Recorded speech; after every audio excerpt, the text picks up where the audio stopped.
furious bull let loose upon him dashed madly forward. Its head bent low, stopped suddenly, as though it had struck a stone wall. "You there!" shouted the emperor. "Provoke him! Provoke him, you coward!" Pancratius awoke as if from a trance, and waving his arms, ran towards his enemy. But the savage brute turned and retreated towards the entrance.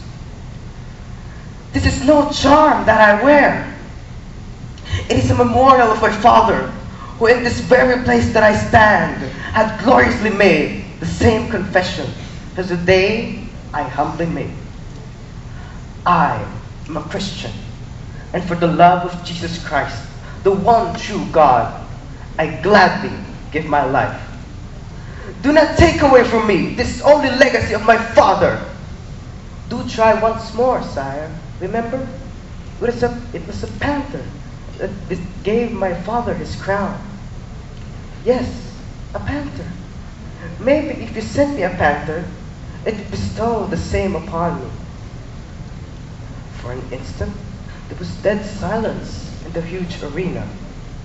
The graceful form of that gallant youth, his inspired countenance, the thrilling music of his voice, and his generous devotion to his cause was working hard upon the cowardly crowd.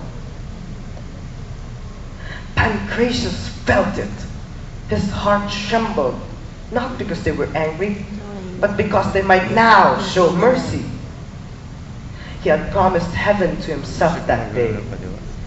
The crowd must not show mercy.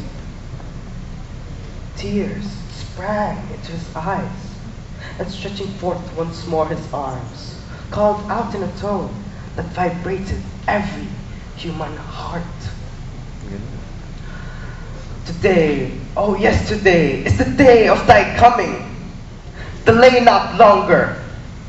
Enough has thy power shown in me to them, so that they may believe in thee. Show now thy mercy upon me." "A panther!" shouted a voice. "Yes, send him a panther!" that responded 20. "A panther!" thundered forth 100,000 in a chorus like a roaring of an avalanche. Suddenly, a cage started up as if by magic from the middle of the arena. As it rose, its sides fell, freeing the captive of the desert. With one graceful bound, the elegant savage gained its liberty, and for a moment, it seemed almost playful, as it frisked and gamboled noiselessly on the ground. At last, it caught sight of its prey. All its feline cunning and cruelty seemed to return and conspire together in animating the cautious, treacherous movements of its velvety frame. The whole amphitheater was silent, as though it had been a hermit's cell, while every eye was intently watching the stealthy approaches of the slick brute towards its victim.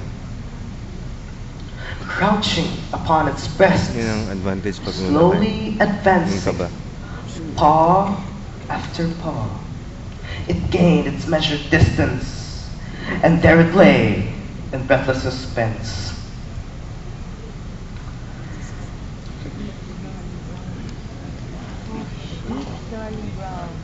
A deep snarling growl, an elastic spring through the air. There it was, seen gathering up, its fangs on its chest, its foreclaws on the throat of the martyr. Pancratius stood erect, and for a moment, bringing his right hand to his lips, looked up with a smile, and waving his arms, gave a last salutation.